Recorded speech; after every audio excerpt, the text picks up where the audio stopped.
Hello guys, welcome to my YouTube channel great maths 2024। आज हम किसी क्यूबिक इक्वेशन को कैसे सॉल्व करते हैं उसके ऊपर थोड़ा सा डिस्कस करेंगे। किसी त्रिघात समीकरण को किस प्रकार से हल किया जाता है, आज हमारी चर्चा का विषय रहेगा। आप कक्षा 10 तक द्विघात समीकरण और रैखिक समीकरणों को कैसे हल करते हैं, लीनियर इक्वेशंस और क्वाड्रेटिक इक्वेशन को कैसे सॉल्व करते हैं, ये पढ़ चुके हो। अब हमारे त्रिघात समीकरण है। वैसे ये हायर क्लासेस का टॉपिक है, उच्च कक्षाओं में इसके बारे में आप पढ़ते हो, लेकिन फिर भी अति जिज्ञासु जो ओवर क्यूरियस बच्चे होते हैं, नॉलेज गेन करना चाहते हैं हमेशा, तो उनकी जिज्ञासा भी शांत हो, इसलिए हमने ये आज वीडियो बनाया है। ध्यान रहे, आज के वीडियो के टॉपिक है उसके ऊपर हम बात करें तो सबसे पहले हम हिस्टोरिकल ओवरव्यू चेक करेंगे। भाई हिस्ट्री क्या रही है क्यूबिक इक्वेशन को सोल्व करने से जुड़ी हुई, कॉन्सेप्ट्स इसमें क्या क्या लगेंगे, प्रोसेस क्या होगी, और एक एग्जांपल जिससे कि हमारे कॉन्सेप्ट और अच्छे से क्लियर हो जाए। तो क्यूबिक इक्वेशन में आप इतना पढ़ चुके हो, मेरे को इतना आइडिया है कि भाई इतना नॉलेज होगा।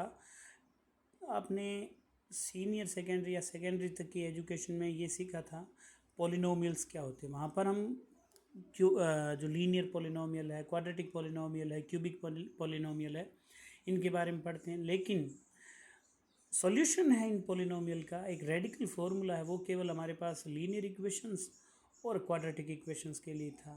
रैखिक समीकरण एवं द्विघात समीकरण हल कर सकते थे। वहाँ पर ये भाई जो रेडिकल फार्मूला है उसकी पूरी प्रोसेस पता नहीं रहती थी क्यूबिक फार्मूले के लिए, क्यूबिक इक्वेशन के लिए। तो आज का वीडियो है उसी के बारे में है। चलिए स्टार्ट करते हैं। जैसा कि आप सबको पता है, अगर इसके हिस्टोरिकल ओवरव्यू की बात करें तो एक इटालियन मैथमेटिशियन थे, नाम था उनका जेरोलामो कार्डानो, और इन्होंने बहुत अच्छे से मेरे हिसाब से रोल प्ले किया इस किसी क्यूबिक इक्वेशन को कैसे सॉल्व करते हैं उसके ऊपर। बहुत सारे मैथमेटिशियंस उस टाइम लगे हुए थे, लेकिन एक सिस्टमेटिक अप्रोच थी वो कार्डनो या कार्डन जिसको बोलते हैं, उन्होंने की। हिस्ट्री में इनका बहुत अच्छा नाम है, और जो क्यूबिक इक्वेशंस होती हैं इनको सोल्व करने में जो सबसे आगे नाम आता है वो इन्हीं का है। चलिए फिर आगे हमारे कॉन्सेप्ट्स इसमें क्या क्या लगेंगे। ध्यान रहे, अगर आपको क्यूबिक इक्वेशन सॉल्व करनी है तो आपको एक तो भाई ए प्लस होल क्यूब्ड होता है उसका फॉर्मूला पता होना चाहिए, और एक आपको कि भाई हम क्यूब कैसे बनाते हैं। जैसे भाई ए प्लस बी का क्यूब हमें होल क्यूब पूछा है तो हम एक जनरल फार्मूला बना सकते हैं, जैसा कि यहाँ आप देख भी सकते हो कि ए प्लस बी का जो होल क्यूब है वो हमारे पास होता है a cube plus 3a² b plus 3ab² प्लस बी क्यूब। और एक इसमें कंसेप्ट ये लगेगी कि अगर हम कोई क्वांटिटी मान लेते हैं हमारे पास, अगर हमारे पास कोई अलग से क्वांटिटी है जिसको हमें भाई कुछ मानना हो और दोनों साइड क्यूब कर दे तो उससे भी फ़र्क नहीं पड़ता है। जैसे यहाँ पर मैंने क्योंकि प्रोसेस मुझे पता है तो मैंने पहले यहाँ पर z है इसको u⁻1/3 प्लस v⁻1/3 माना है, u की घात 1/3 प्लस v की घात 1/3 ये माना है। दोनों साइड फिर क्यूब किया है और फिर इसका एक सिंप्लीफाइड फॉर्म लिखा है। ये बेसिक अलजेब्रा है, आई होप ये कर लोगे, इसमें ज़्यादा इतना हार्ड नहीं रहेगा। तो चलिए अब हम सीधे प्रोसेस पे आते हैं। प्रोसेस क्या रहेगी?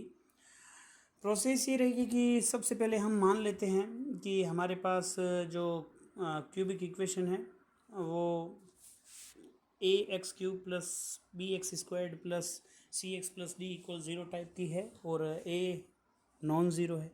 आपको इतनी तो बात पता ही है कि भाई अगर a ज़ीरो होगा तो x³ का टर्म ही कैंसिल हो जाएगा, और फिर हमारे पास एक क्वाड्रेटिक इक्वेशन बनेगी। उसके लिए हमारे पास फॉर्मूला पहले से ही है, तो यहाँ पर a की वैल्यू 0 नहीं हो सकती। ठीक है, फिर हमारे पास जो इक्वेशन है वो मिल गई ax³ plus bx² plus cx plus d = 0। फिर मैंने यहाँ पर x पूरी इक्वेशन है, इसमें a से डिवाइड किया तो x³ plus ba/x² plus c/a x plus d/a = 0। अब मैं मेरे कन्वीनियंस के लिए यहाँ पर ध्यान रखना, ये आप चाहो तो सिंपल नोटेशन दे सकते हो, लेकिन मैं कन्वीनियंस के लिए b/a को 3p बोल रहा हूँ, c/a को 3q और d/a को r बोल रहा हूँ। ध्यान रहे, मैं यहाँ सिर्फ पी क्यू भी मान सकता हूँ, यहाँ पी और यहाँ क्यू, लेकिन गड़बड़ ये होगी कि जब आगे जैसे जैसे बढ़ते जाएंगे ना, तो वहाँ पर हमारे पास इतने ज़्यादा कॉम्प्लिकेटेड टर्म्स आ जाएंगे कि उनको एक साथ लिख पाना समझना मुश्किल रहेगा। तो कन्वीनियंस के लिए, just for the convenience of the reader, मैंने इनको 3p 3q और r माना। ठीक है, तो फिर मैंने इनको यहाँ इम्प्लाई कर दिया भाई, ऐसे अप्लाई कर दिया कि b ओवर a है वो 3p है, तो b ओवर a की जगह 3p लिख दिया मैंने। c ओवर a है उसकी जगह 3q है, तो मैंने यहाँ 3q लिख दिया, और d ओवर a की जगह r है, r लिख दिया।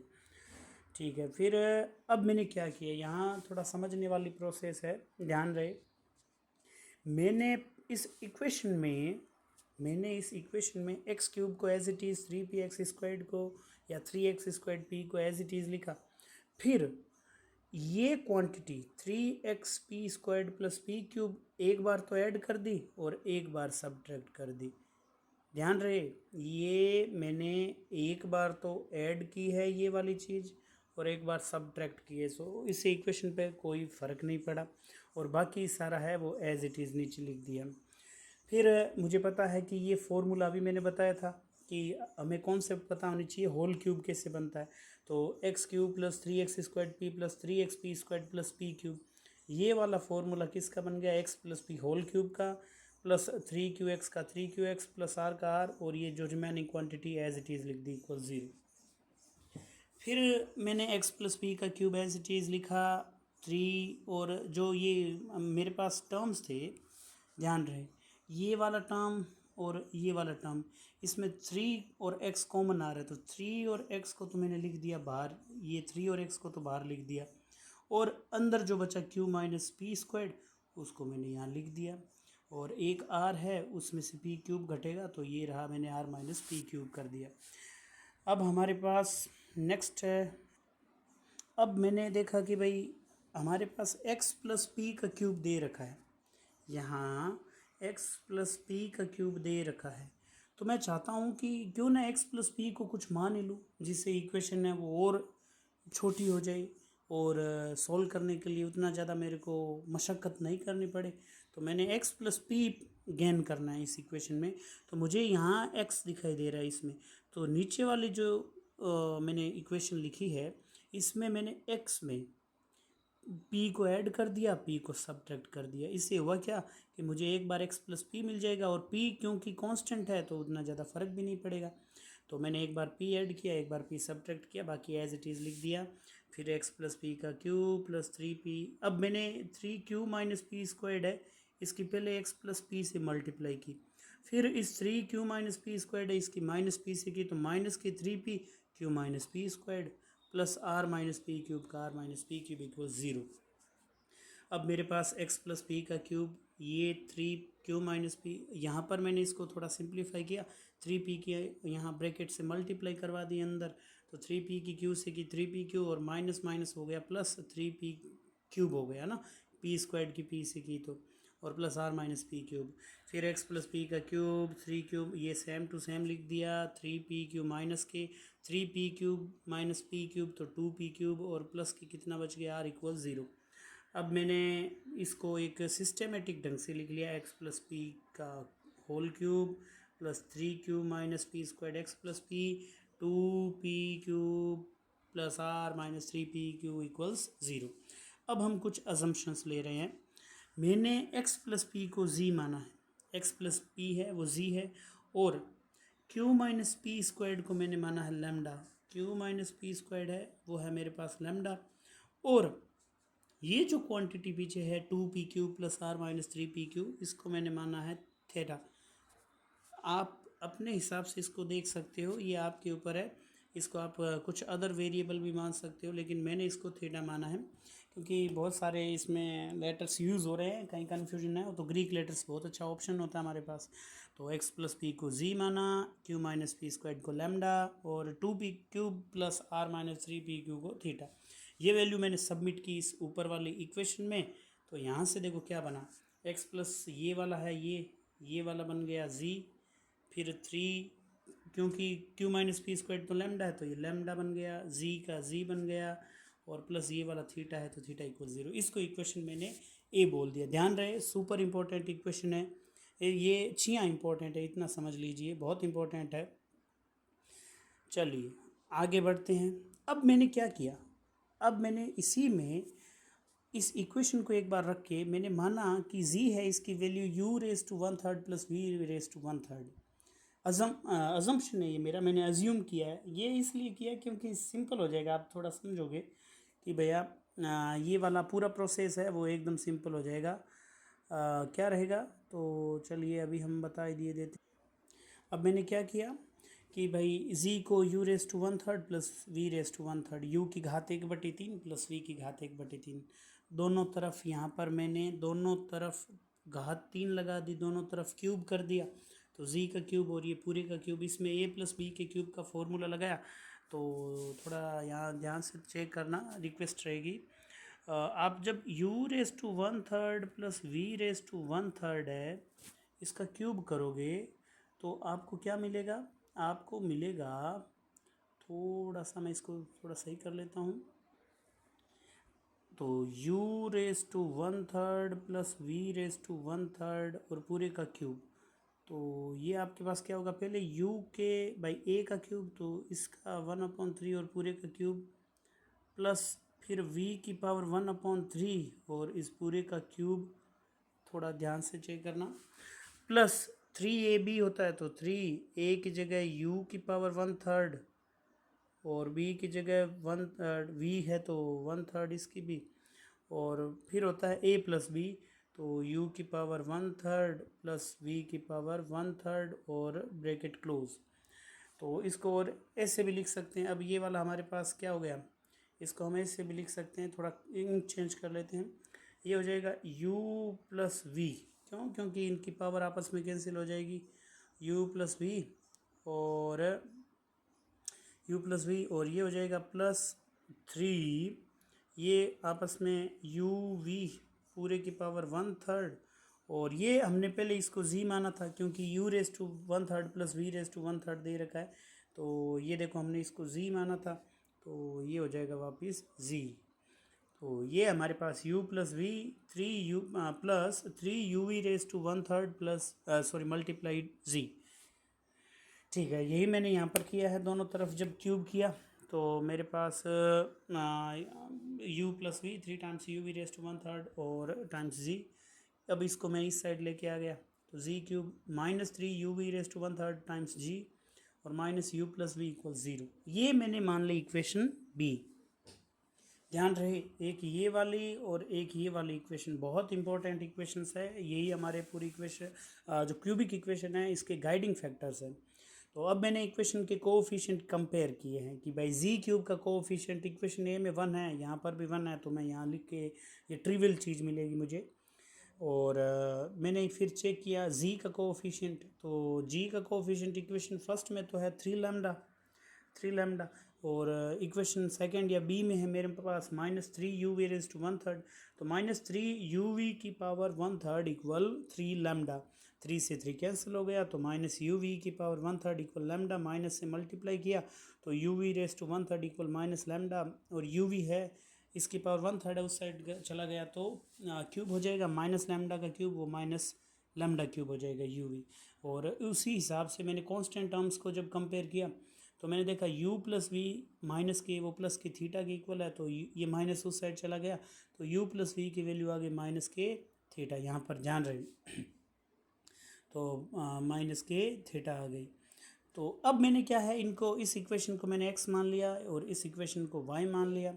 अब ध्यान रहे, अब मैंने क्या किया, इन दोनों इक्वेशंस में मुझे ऐसे आइडिया हो रहा है कि जैसे ये कोई u और v मेरे पास नंबर्स है, उनका सम गिवन है मेरे को माइनस का थीटा, और प्रोडक्ट भी गिवन है। तो हमें जो क्लास 10th में पढ़ा था वो एक बार फिर से याद आ गया कि अगर किन्हीं दो नंबर्स का सम मिल जाए और उनका प्रोडक्ट मिल जाए तो हम बोलते हैं कि सर वो दोनों नंबर्स है किसी क्वाड्रेटिक इक्वेशन के सॉल्यूशन हो सकते हैं। तो सम ऑफ ज़ीरोज़ भी दे रखा है और प्रोडक्ट ऑफ ज़ीरोज़ भी दे रखा है, तो यही बात मैंने यहाँ पर लिखी है कि हम देख सकते हैं कि सम और प्रोडक्ट ऑफ ज़ीरोज़ दे रखा है, तो हम एक क्वाड्रेटिक इक्वेशन बना लेंगे जिसके रूट u और v होंगे। तो मैंने क्वाड्रेटिक इक्वेशन को मान लिया t² minus sum of zeros times t plus product of zeros equal zero, T square sum of zeros यानी यू प्लस वी वाला वो है माइनस का theta T, plus product of zeros वो हो जाएगा मेरे पास लैम्डा क्यूब। तो जो क्वाड्रेटिक इक्वेशन मिली T square minus sum of zeros times T plus product of zeros equal zero, इसमें मैंने जब वैल्यू पुट की तो आप यहाँ आराम से चेक कर सकते हो कि भैया सम ऑफ ज़ीरोज़ वो मेरे पास u प्लस वी है, वो कितना माइनस का थीटा है, वो मेरे को माइनस का थीटा गिवन है, और जो प्रोडक्ट है वो माइनस लैम्डा क्यूब है। मैंने ये वैल्यूज़ पुट की तो सम ऑफ ज़ीरोज़ की जगह माइनस का थीटा, प्रोडक्ट ऑफ ज़ीरोज़ की जगह माइनस का lambda cube equal zero, minus minus plus हो गया, तो फिर ये टी स्क्वायर्ड प्लस के theta T minus lambda cube equal zero. मैंने क्वाड्रेटिक फार्मूला यूज़ किया इस इक्वेशन में, तो मुझे पता चला कि टी की वैल्यू होगी माइनस के theta plus minus square root of theta squared minus 4ac होता है, तो माइनस और माइनस प्लस हो जाएगा और ये 4 लैम्डा क्यूब हो जाएगा। a की वैल्यू 1 है, c की वैल्यू माइनस लैम्डा क्यूब है, तो वहाँ से भाई माइनस 4ac होता है, माइनस 4a की वैल्यू 1 और ये माइनस के लैम्डा क्यूब, तो यहाँ से प्लस के 4 लैम्डा क्यूब हो जाएगा मेरे पास, और ये मैंने लिखा है प्लस 4 लैम्डा क्यूब और अपॉन में कितना आ गया 2। क्योंकि t है उस भाई जो ये इक्वेशन बनी है इसके दो रूट्स हैं मेरे पास, 2 रूट्स है। कौन कौन है? एक तो u है और एक v है, तो मैंने यही है 2 रूट्स है मेरे पास, तो t की वैल्यू या तो u होगी और या v होगी, तो यही मैंने यहाँ लिख लिया कि मेरे पास t है, t ये जो t मिला है t, इसमें एक बार जब प्लस के साइन के साथ होगा वो तो मैंने उसको u मान लिया, और जब नेगेटिव साइन के साथ है तो मैंने v मान लिया। तो u और v की वैल्यू मेरे पास आ गई। u की वैल्यू माइनस के theta plus square root of theta square plus 4 lambda cube over 2, और v की वैल्यू आ गई माइनस के theta minus square root of theta square plus 4 lambda cube over 2। ध्यान रहे u और v की वैल्यू आई है मेरे पास, जबकि मैंने जब शुरू में आपको यहाँ बताया था मैं यहाँ पर चेक कर सकता हूँ z की वैल्यू अगर मेरे को चाहिए तो u का 1/3 चाहिए पावर और v की भी 1/3 पावर चाहिए, तो मैं क्या करता हूँ u और v जो सेपरेट अभी मुझे फाइंड हुए हैं उनमें पावर 1/3 करके ऐड कर लेता हूँ, उससे z की वैल्यू आ जाएगी। तो यही हम अब कर लेते हैं, u और ये जो दे रखे हैं इसमें u है, इसमें 1/3 कर दी पावर, तो मुझे ये चीज़ मिल गई, सेम ही है बस उसके पावर 1/3 करना है।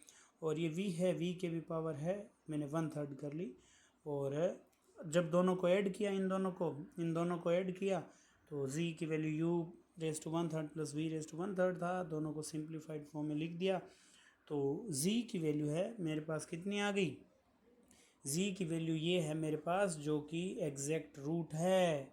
ध्यान रहे थियरी ऑफ इक्वेशन से हम ये भी जानते हैं कि किसी भी थियरी ऑफ इक्वेशन से हम ये बात जानते हैं कि किसी भी जो ओड पावर की इक्वेशन होती है उसका एटलीस्ट 1 रूट होगा वो रियल होगा।